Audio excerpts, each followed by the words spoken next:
that the Indian version of secularism is characterized by principled distance, which entails a form of political neutrality and a respect for the boundaries between religion and politics. Yet, political neutrality and respecting the boundaries between religion and politics, concepts that reflect the ideas of the Indian Constitution, do not describe the attitudes and actions often visible in Indian society. This gap between goal and reality has often, quite understandably, led to attempts to redefine Indian secularism. However, such attempts at redefinition raise the following questions. Can we really identify a distinct Indian secularism? Does such a thing exist? Or should these attempts at redefinition be understood, in fact, as a mark of the failure of Indian secularism? Rather than developing a distinctive form of secularism, maybe Indian society has simply failed to adopt secularism in practice. The primary concern of this book is neither secularism as an ideology, nor the validity of secularization theory and its predictions regarding the inevitable demise of religious belief. Rather, it seeks to present an honest appraisal of what secularism has done in India. To that end, its concern is with the cultural shifts that have resulted from adopting secularism as an operating principle, and more narrowly, with the cross pressures created by the introduction of secularity's ideological underpinnings, individual autonomy, and personal authenticity into India's ancient society. A brief overview of the book. The biblical story of the prodigal son describes a young man who severs his ties with his family, takes his share of the inheritance, and goes away to distant lands. This narrative provides a useful metaphor for modern secularism, an ideology that has left its home in Christian orthodoxy to roam the world, asserting its independence and repudiating its ancestry, even as it lives off the ethical and anthropological principles it has inherited. This prodigal forays into the world's cultures, changing the landscapes of the societies it comes to inhabit.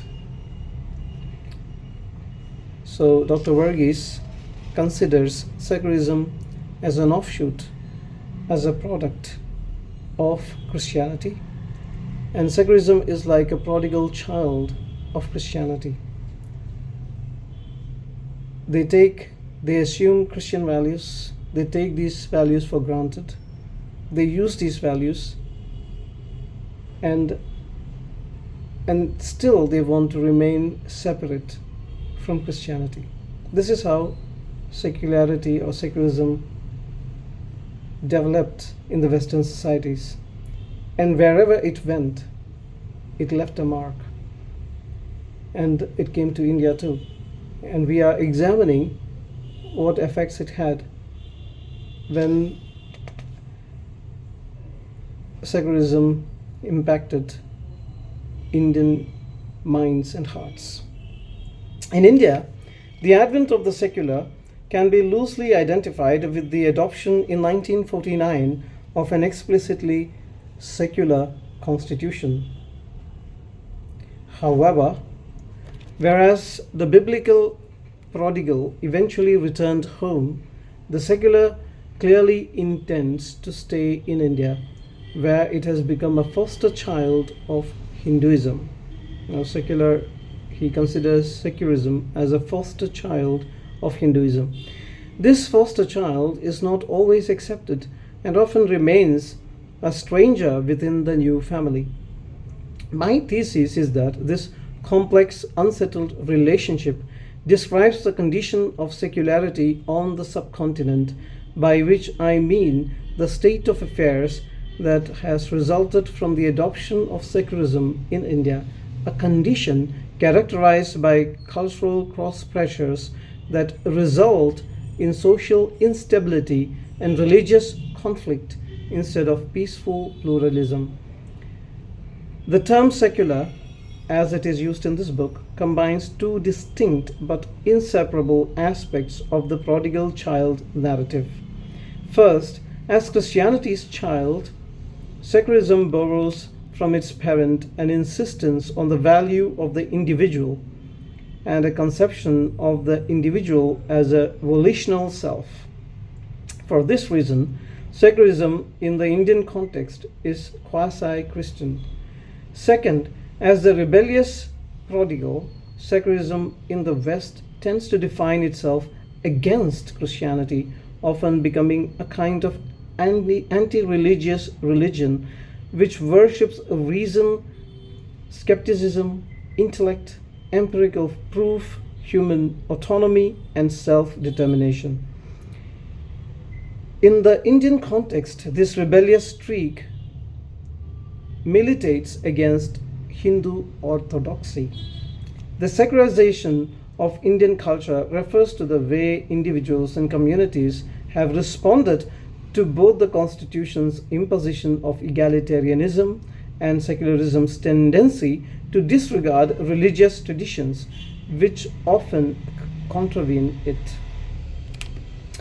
This creates cultural cross pressures which reflect two opposing moods felt at once: a sense of belonging to a geopolitical union and a sense of alienation from the secular doctrine guiding that union. At independence, for the first time, Indians belonged to a nation state that was neither a monarchy nor governed by a foreign power. The adoption of a secular constitution seemed to promise unity and equal opportunity for members of a society badly fractured along religious, ethnic, and linguistic lines. The price of taking on this new identity, however, was subscription to doctrines alien to Indian culture. Except among a small minority, the secular doctrine assumed in India's constitution failed at first to cause any significant heartache.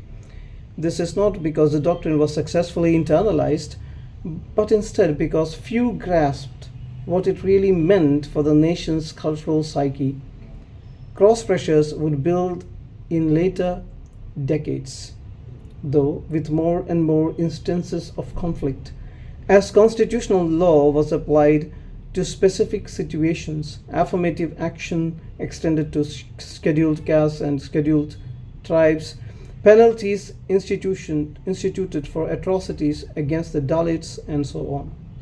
Cross pressures continue today as the tension between the moral visions of Hindu orthodoxy and liberal secularism, the former assuming a society segregated and stratified along lines laid down in the Manusmriti, and the latter promoting Indian autonomy and the principle of egalitarianism, remains unsolved.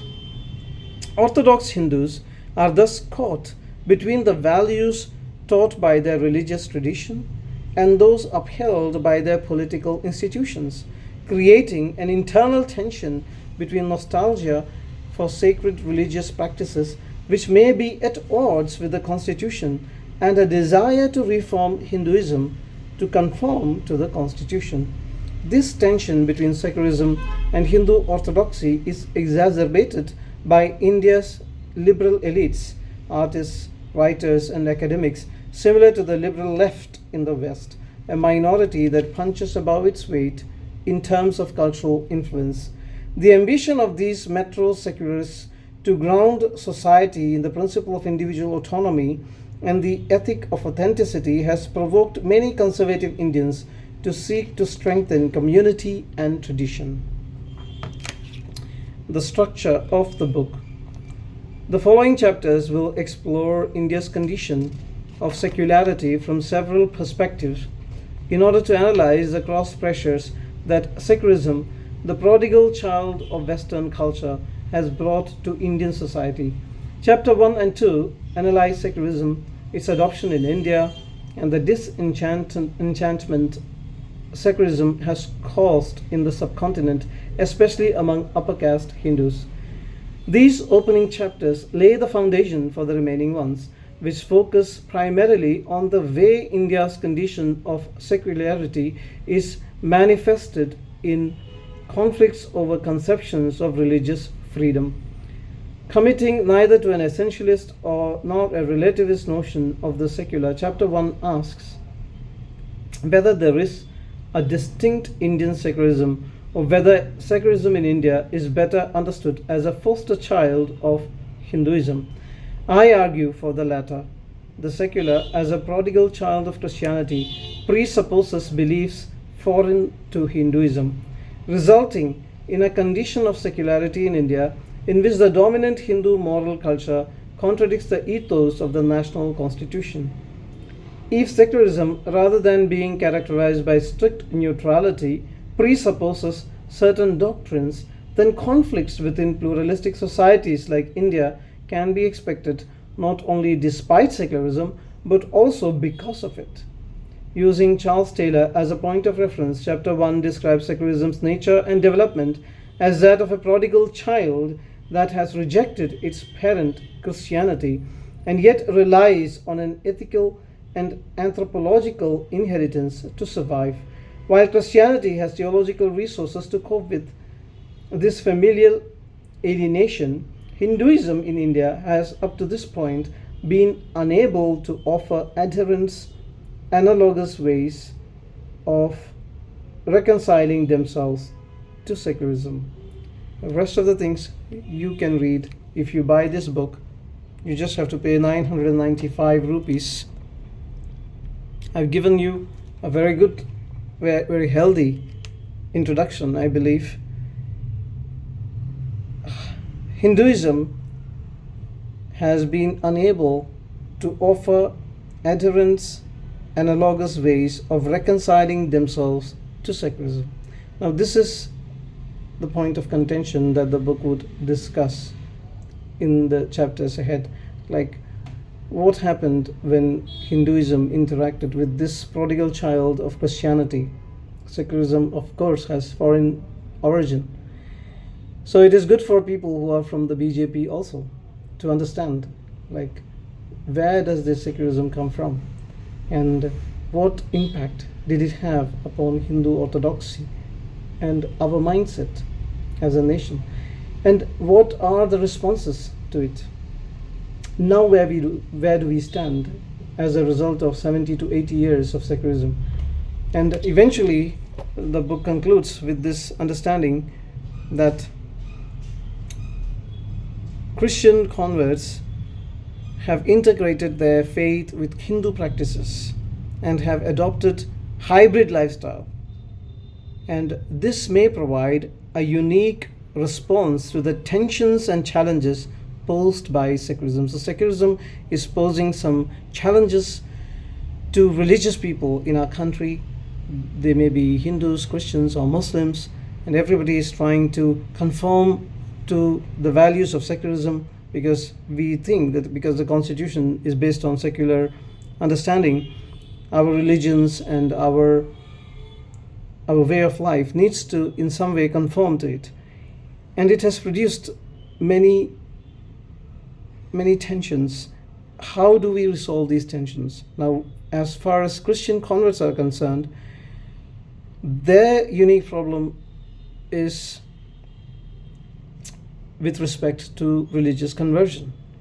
And when some groups of people challenge religious freedom, human rights, and certain legislations regarding those because of certain misunderstandings which have developed as a result of our failure to cope with secular values,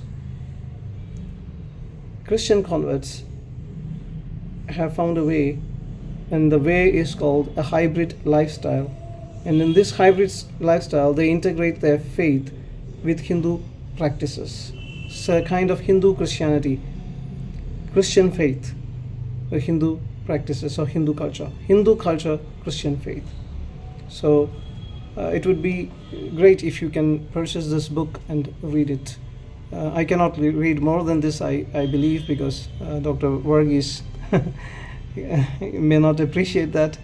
So I've given you sufficient material from this book. God bless you. Have a great day.